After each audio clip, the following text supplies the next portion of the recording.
નમસ્કાર, હું ગોપાલ ઇટાલિયા અને આજકાલ કરતા લગભગ એક અઠવાડિયું થવા આવશે.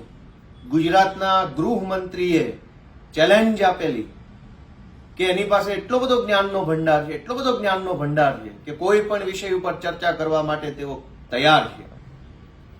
આ ચેલેન્જને મેં સ્વીકારી અને મેં એવું કહ્યું કે કોઈ પણ વિષય ઉપર તો ચર્ચા કરવા માટે હું પોતે જ સક્ષમ નથી, પણ ગૃહમંત્રીની અંડરમાં આવતા ખાતાઓ અને એને લગતા વિષય ઉપર ચર્ચા કરવાની મારી તૈયારી છે. જેમ કે દારૂબંધી, ડ્રગ્સ અને કાયદો, લોકશાહી અને સંવિધાન, કાયદો અને વ્યવસ્થા, જેલ સુધારણા, હોમગાર્ડ, સિવિલ ડિફેન્સ અને પોલીસ સુધારણા.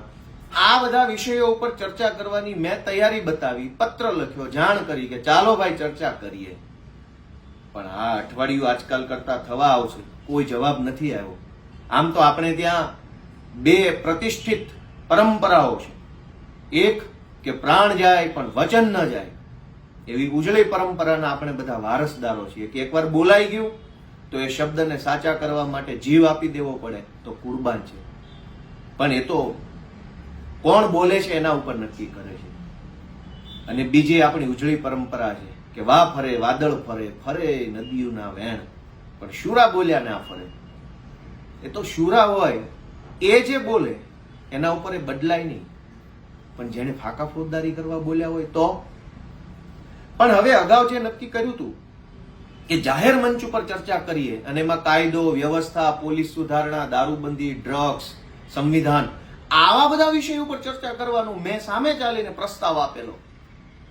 કેમ કે ગૃહમંત્રીએ ચેલેન્જ આપી કે કોઈ પણ વિષય ઉપર ચર્ચા કરવા પોતે ભલે 8 પાસ છે, પણ એની પાસે એટલું બધું જ્ઞાન છે, 8 પાસ હોવા છતાં એટલો બધો જ્ઞાનનો ભંડાર ભર્યો છે કે કોઈ પણ વિષય ઉપર ચર્ચા કરવા તૈયાર છે. તો મેં તો કોઈ પણ વિષય નહીં, ગૃહમંત્રીની અંડરમાં આવતા વિષય ઉપર ચર્ચા કરવાની તૈયારી બતાવી, પણ ગૃહમંત્રીએ એમાં કોઈ પણ પ્રકારનો રસ લીધો નહીં. એટલે હવે મને એમ થાય છે કે હવે આપણે ચર્ચા તો કરવી જ છે. ગુજરાતની જનતાને કંઈક જોવા, જાણવા, શીખવા, સમજવા મળે એમાં કંઈ ખોટું નથી. અને એટલે મારી ફરીથી ગૃહમંત્રીને વિનંતી છે કે આ વખતે કાયદો, વ્યવસ્થા, સંવિધાન એના ઉપર ચર્ચા નહીં કરીએ, પણ ગૃહમંત્રીને મનગમતો વિષય કે જેમાં કોઈ તૈયારીની જરૂર નથી, કોઈ જ્ઞાનની, કોઈ આવડતની, કોઈ સમજણની, કોઈ વસ્તુની જરૂર નથી, ખાલી માત્ર ફાકા ફોજદારી કરતા આવડે એટલે તમે ચર્ચા કરવાને પાત્ર બની જાઓ, એવા વિષય ઉપર પણ માનનીય ગોપાલભાઈ ઇટાલિયા ચર્ચા કરવા માટે તૈયાર છે. ગોપાલભાઈ ઇટાલિયા ગૃહમંત્રીએ ફેંકેલી ચેલેન્જને સ્વીકારે છે અને હું બીજી વખત વિનંતી કરું છું કે હવે આપણે લવ જેહાદ, હિન્દુ વિરોધી, પાકિસ્તાન, ગદ્દાર, દેશ વિરોધી, વિધર્મી, બુલડોઝર, દબાણ, આવા તમારા મનગમતા વિષય ઉપર ચર્ચા કરવા હું તૈયાર છું. લવ જેહાદ, વિધર્મી, ધર્મ વિરોધી, હિન્દુ વિરોધી, પાકિસ્તાન, દેશ વિરોધી, આ તમામ વિષય ગૃહમંત્રીના મનગમતા વિષય છે. કેમ કે આમાં અનુભવની, જ્ઞાનની, આવડતની, ભણવાની કઈ જરૂર નથી. 8 પાસને છાજે એવા આ વિષય છે. એક અભણ અંગૂઠા છાપ 8 પાસ ઠોઠ માણસ, જેને અમારી કાઠિયાવાડી ભાષામાં ઠોઠ કહેવાય, ઠોઠ માણસને 8 પાસને છાજે એવા વિષય ઉપર ચર્ચા કરવા માટે માનની ગોપાલભાઈ ઇટાલિયા તૈયાર છે. હું ગુજરાતના ગૃહમંત્રીને વિનંતી કરું છું કે બાપા હવે તો ચેલેન્જ સ્વીકારો. ચેલેન્જ ફેંકી દીધી છે, તમારા શબ્દોની તો કઈ કિંમત કરો.